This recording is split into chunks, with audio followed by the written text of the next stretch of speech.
para pemirsa yang budiman di seluruh Nusantara, bahkan dimanapun saudara berada. Jumpa lagi dalam video lanjutan tentang perjalanan spiritual Marak Sowan leluhur-leluhur besar di Kalimantan Timur. Selain untuk mengaturkan sembah bakti kami, perjalanan kali ini dalam rangka mengungkap rahasia sejarah Kutai Lama yang belum pernah tercatat dalam sejarah Nusantara. Naik aja Pak. Naik aja.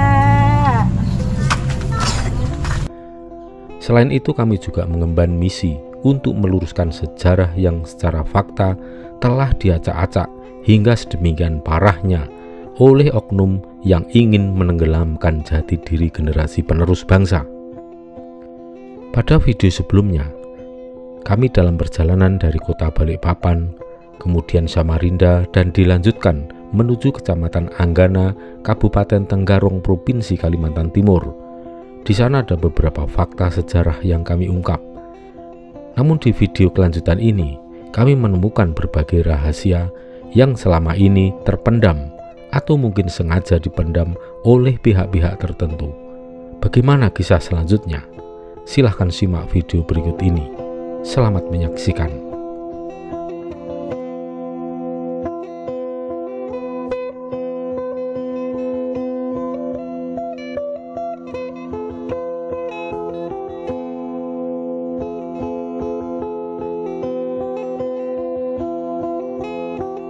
Cuaca masih tampak redup sekali, sekalipun waktu telah menunjukkan pukul 14 waktu Indonesia Tengah. Matahari pun bersembunyi di balik mendung yang tampak merata, seakan-akan alam semesta memahami apa yang kami harapkan. Sehingga perjalanan ini terasa lebih nyaman dengan hawa yang sejuk dan cuaca yang temaram dan syahdu. Bahkan warga masyarakat mengabarkan bahwa sudah 1 pekan lebih tidak terjadi turun hujan dan matahari terasa panas menyengat. Namun kehadiran kami kali ini disambut dengan cuaca yang benar-benar sangat nyaman dan kadang disertai turunnya hujan, sehingga udara dan lingkungan alam terasa begitu segar. Hutan-hutan yang basah terkena air hujan dan perjalanan yang tidak berdebu membuat udara menjadi sejuk. Setiap hela napas kami terasa segar, sehingga menambah rasa yang tentram dan nyaman. Terima kasih Sang Hyang Jagat Noto, terima kasih para leluhur besar di Kutai Lama yang memberikan perhatian begitu besar kepada kedatangan rombongan kami dari Jawa. Kami semua pun mengenakan pakaian dan atribut berwarna kuning, sebagaimana yang telah diperintahkan oleh Datuk Tunggang Parangan beberapa hari sebelum kami berangkat. Perintah kepada kami semua untuk mengenakan busana atau atribut berwarna kuning pada saat melaksanakan ziarah ke makam para leluhur besar Nusantara di Kalimantan Timur.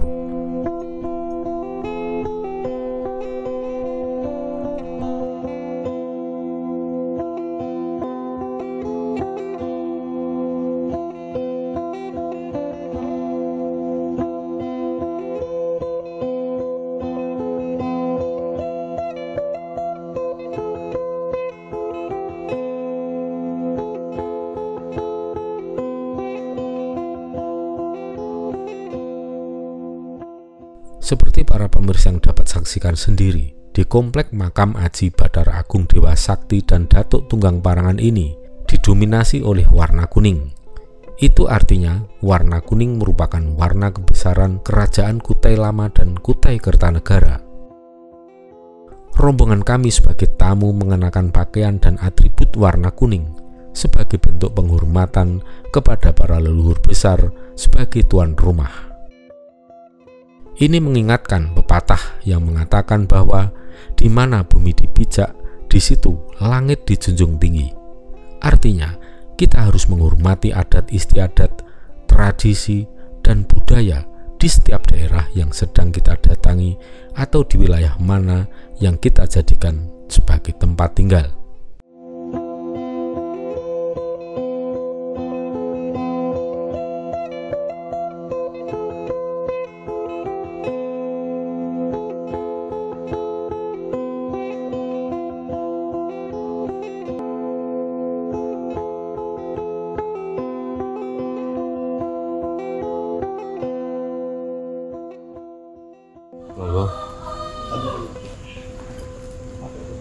Para ngaturaken dumateng yang Datuk Janggut Kawat utawi yang Aji Bathara Agung Dewa Sakti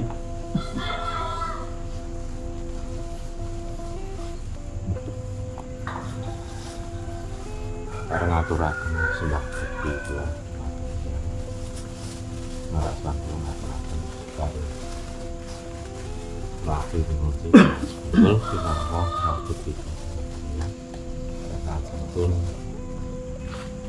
kula sadaya ingkang sapunika ngaturaken sareng kaping 13 100 dodonga yayasan dalem yang Gusti Mangkunegaran Jumeneng kaping sekawan minangka raos bekti kula dumateng Eyang Aji Bathara Agung Dewa Sakti.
Ini Eyang Aji Bathara Agung Dewa Sakti yang populer juga dengan sebutan Datuk Jenggot Kawat atau Datuk Janggut Kawat.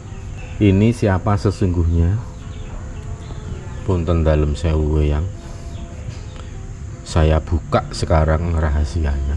Beliau ini adalah putra Raden Wijaya. Putra Raden Wijaya, pendiri Majapahit. Beliau merantau ke wilayah ini yang kemudian disebut Nusantara, tanah yang terbelah atau tanah yang terpisah. Itu sesuai dengan apa yang beliau sendiri sampaikan. Mungkin itulah maknanya tanah yang terpisah. Bisa jadi beliau itu terpisah dari Majapahit, terpisah dari Pulau Jawa juga, dan di sini merantau babat alas dan menjadi maharaja pertama yang mendirikan kerajaan Kutai Kertanegara. Beliaulah leluhur cikal bakal Kutai Kertanegara, kerajaan yang sangat kaya raya. Beliau merantau kemari bersama Datuk Tunggang Parangan yang nanti akan kita sekar setelah ini. Siapa Datuk Tunggang Parangan? Beliau juga putra Raden Wijaya. Disebut Datuk Tunggang Parangan karena beliau merantau ke sini dengan cara menaiki parangan atau hiu parangan. Itulah kendaraan beliau sampai kemudian mencapai wilayah ini. Dan di akhir masa sepuh, masa tua beliau itu sudah di era Prabu Hayam Wuruk, juga cucu dari Raden Wijaya. Mendengar cerita bahwa terjadi fitnah yang kemudian ada tragedi Putri Dyah Pitaloka dan gagalnya menjalin hubungan besanan dengan Prabu Siliwangi, sehingga Mahapatih Gajah Mada akan merantau ke sini, akan mengasingkan di sini sampai hari terakhirnya beliau wafat, tapi ternyata tidak jadi. Dan akhirnya Mahapatih Gajah Mada lebih memilih mencari tempat pamuksan di tanah perdikan yang diberikan Prabu Hayam Wuruk kepada Patih Gajah Mada, yaitu tanah Madakaripura. Jadi beliau Eyang Aji Bathara Agung Dewa Sakti dan Datuk Tunggang Parangan ini merupakan saksi sejarah pada waktu itu, dan beliau di sini mengawali kemakmuran terutama di tanah Kalimantan Timur. Kami datang kemari mohon supaya dilunturi ilmu memakmurkan diri kita, memakmurkan lahir batin kita. Itu akan sangat berharga ilmu itu untuk merubah nasib diri kita masing-masing menjadi orang yang makmur lahir batin, merdeka lahir batin. Maka nanti sungkemlah, nyuwun pengestulah, karena beliau sesungguhnya masih hidup, hanya tanpa raga. Jangan dikira yang sudah tidak beraga itu tidak bisa apa-apa. Beliau ada di sini dan memberikan wejangan-wejangan seperti itu tadi, bahwa beliau masih keturunan Majapahit dan beliau adalah putra Raden Wijaya, Raja Majapahit yang pertama.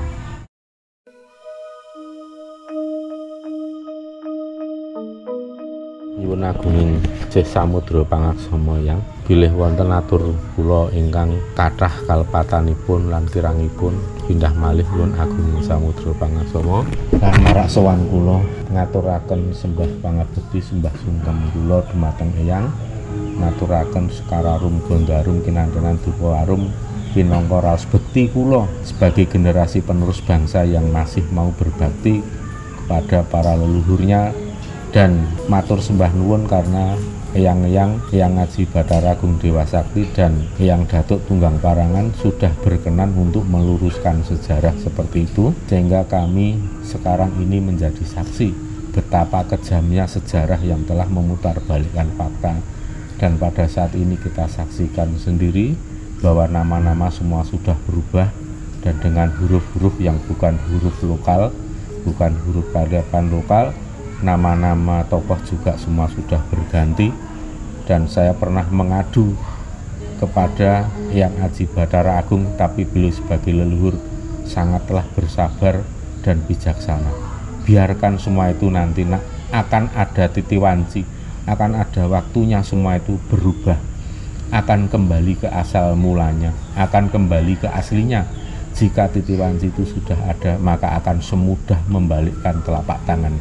Maka lihatlah perjuangan kamu, perjuangan anak cucuku, kamu yang sudah berbakti dan patuh melaksanakan perintah leluhur kamu dan istrimu untuk menancapkan bayonet di Penajam, sehingga semua itu menjadi awal dari kemakmuran Nusantara. Matur sembah nuwun yang kemakmuran Nusantara, dan itu seperti halnya meriset Nusantara yang sudah penuh terkontaminasi berbagai virus, hanya bisa dilakukan dengan cara meriset, sehingga Nusantara akan menemukan kembali kejayaannya setelah generasi penerus orang-orang seperti anak-anakku semua di sini peduli dan mau untuk menghormati dan berbakti kepada para leluhurnya. Itu saja kuncinya. Maka semua yang berbakti kepada para leluhurnya pasti akan, alam semesta ini akan memberikan kelimpahan rezeki, kelimpahan segalanya, lahir batin akan makmur.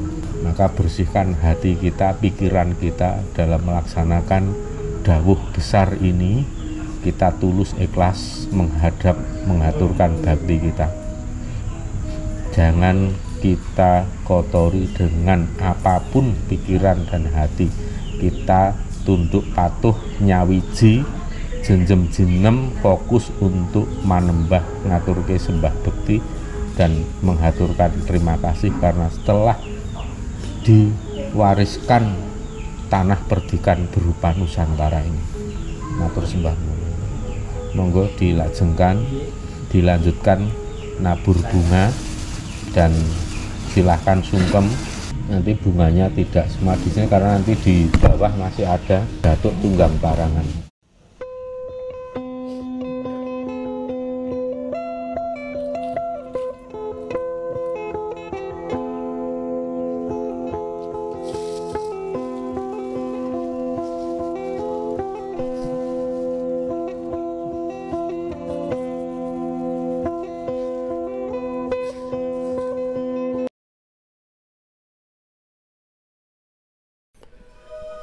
Di komplek makam Sri Aji Bathara Agung Dewa Sakti atau dikenal juga sebagai Datuk Janggut Kawat atau Datuk Jenggot Kawat yang ada di Kecamatan Anggana, Kabupaten Tenggarong, Provinsi Kalimantan Timur ini tampak adanya kebingungan dalam menuliskan sejarah. Datuk Jenggot Kawat atau Sri Aji Bathara Agung Dewa Sakti yang ditulis sebagai Raja ke-6 Kerajaan Kutai Kertanegara periode tahun 1525 hingga 1600 Masehi. Jelas ini melenceng dari sejarah, tidak sesuai dengan catatan sejarah yang lebih kredibel dan bisa dipercaya. Seperti juga dalam skema garis keturunan yang terdapat di komplek Museum Mula Warman yang berada di Tenggarong. Kerajaan Kutai Anggana atau Kutai Lama tercatat dalam periode 1300 hingga 1325 Masehi. Sri Aji Bathara Agung Dewa Sakti menjadi raja pertama. Pada era 1300-an jelas di sini bahwa Islam belum masuk ke Nusantara. Tetapi di sini dikatakan bahwa Sri Aji Bathara Agung Dewa Sakti mendapat julukan sebagai Raja Mahkota Islam. Karena ada pihak yang mengklaim bahwa Aji Bathara Agung Dewa Sakti adalah raja yang pertama memeluk Islam setelah ditundukkan oleh Datuk Tunggang Parangan yang berasal dari negara Zaman dan bahkan disebutkan berasal dari Minangkabau. Sejarah palsu mengatakan bahwa mereka berdua menjadi penyebar Islam yang pertama di Kalimantan. Apakah pelaku pembohongan sejarah dengan dalih kepentingan syiar agama seperti dalam kasus ini berdosa? Ya, tentu saja berdosa, apapun dalihnya.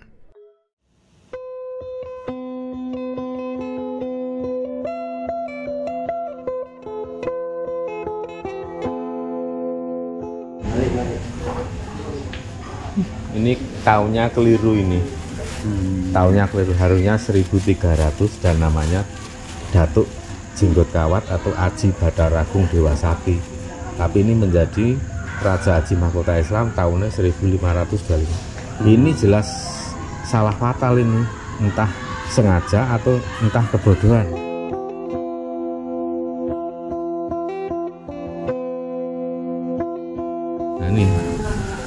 harusnya ini.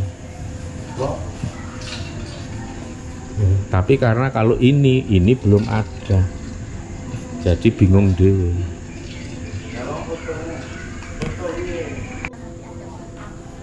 Di sana ada lagi Datuk Tunggang Parangan.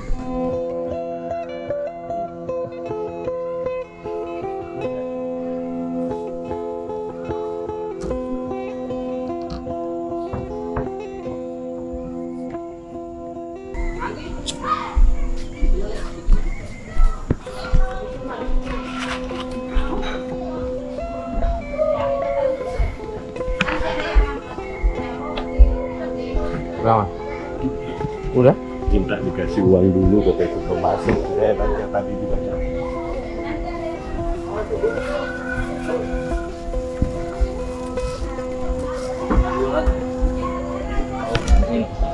Katanya 2 pisang, satu aja kasih. Para pemirsa, setiap kali kita marak sowan nyekar, terutama ke leluhur-leluhur besar di daerah lain, seringkali kita mendapatkan request atau permintaan secara langsung dari leluhur yang bersangkutan, yaitu leluhur yang akan kita sowani. Seperti halnya pada saat kami marak sowan ziarah ke Kutai Lama ini, ke Pasarian Datuk Tunggang Parangan dan Sri Aji Bathara Agung Dewa Sakti, beliau juga request supaya kami membawa bunga dari Jawa berupa bunga melati. Namun demikian bukan sekedar bunga melati saja, tetapi bunga melati yang sudah dirangkai.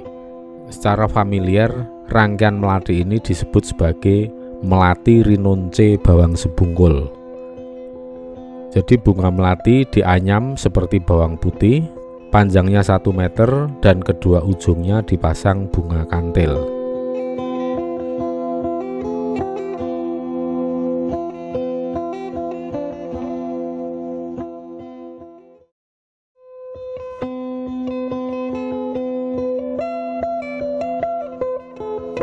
Yang sini belum.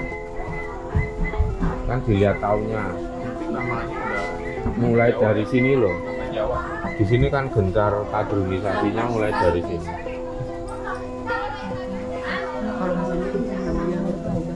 Paduka Nira ini loh.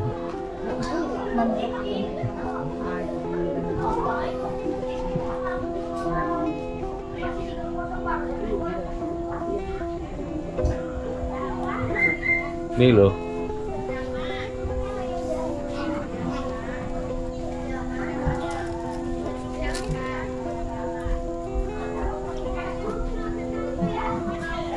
Yang tahu ditransfer 5 juta sama beliau langsung mengganti tiket kita. Begitu sampai di Makam, SMS banking bunyi tapi nggak ada tulisan dari mana, dari siapa, nggak ada. Tapi kita cek di debit, di kredit masuk. Langsung beliau ngendiko, nggak usah bingung anakku, itu aku untuk ganti semua biayamu ke sini pas 5 juta waktu itu. Dan kalau sing minum itu bisa kelihatan sana putihnya lanjut sing. Oh, sana Putri Agung. Nanti di Tenggara. Sing Tenggara aku sing terlalu putihnya orang kelihatan. Ada Tunggang Parangan kan masih saudaraan dengan Masih ya, tapi di kakak beradik. dijelaskan kan dari Hadramaut Yaman deh. Oh ya, nih. Ya, di sini ada nama Habib Hasim bin Musayyah bin Yahya atau Habib Tunggang Parangan garis miring si janggut merah yang lahir di Tarim, Hadramaut, Yaman Selatan. Nah, ini sebenarnya kemarin ya, yang Datuk Tunggang Parangan kemarin rawuh ke rumah, beliau bahasa Jawa tapi hanya sedikit karena beliau itu adalah masih putra Raden Wijaya dari Majapahit, jadi masih kemungkinan adiknya dari Datuk Janggut Kawat atau ini Aji Bathara Agung Dewa Sakti. Nah ini jelas ini salah kaprah.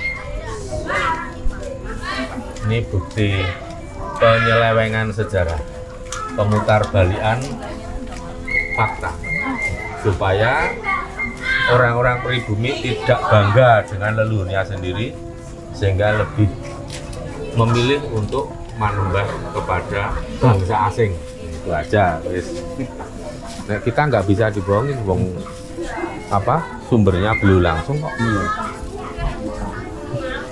Yuk. Nah, para pemirsa, jika Anda ingin ziarah ke sini sebaiknya siapkan uang receh, karena seperti yang Anda lihat sendiri di sini banyak sekali orang yang minta-minta, dari usia anak-anak sampai orang tua, para ibu-ibu, ada juga bapak-bapak. Di sini walaupun sudah diberi uang, tetap akan mengejar Anda. Jadi misalnya Anda memberikan salah satu uang sedekah ke mereka, nanti yang lain tetap akan mengejar Anda. Bahkan sampai ke mobil, sampai ada yang gantung di spion, ya, kakinya naik ke footstep, kemudian tangannya gantung di spion. Jadi seperti itu keadaannya. Ini sebenarnya sudah dilarang keras, diperingatkan oleh pihak kerajaan Kutai Kertanegara saat ini, oleh Sultan Kutai. Tetapi warga masyarakat yang minta-minta ini memang sulit sekali untuk ditertibkan. Jadi ya keadaannya seperti ini. Jika Anda tidak membawa uang receh pun ya tentunya akan sangat mengganggu kenyamanan Anda. Jadi ya seperti inilah keadaannya.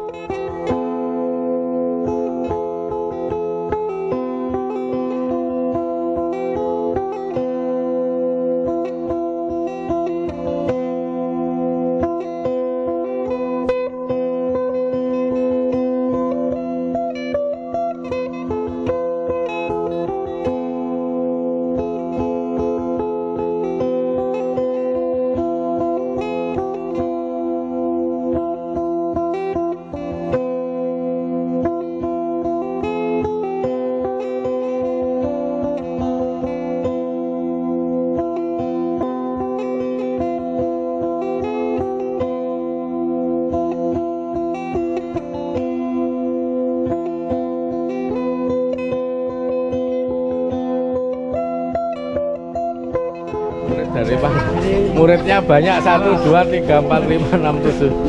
Awas, awas, awas, awas.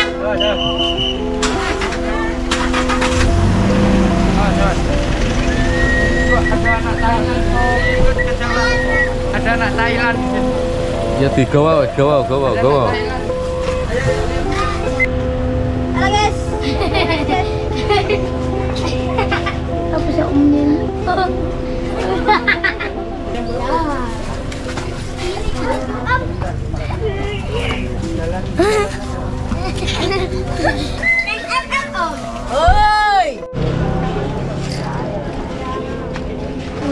Iya. Halo guys, ketemu lagi dengan channel guys. Gua channel.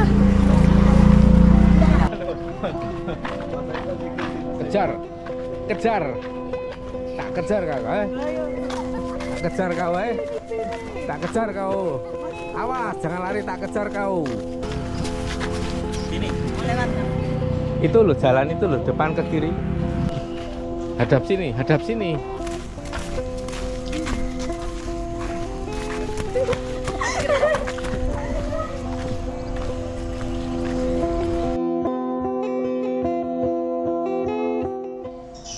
Ini nggak tahu ini yang punya ide seperti ini siapa. Dalam buku sejarah literasi walaupun terbatas pun tidak dijumpai ada nama-nama seperti ini. Heran deh.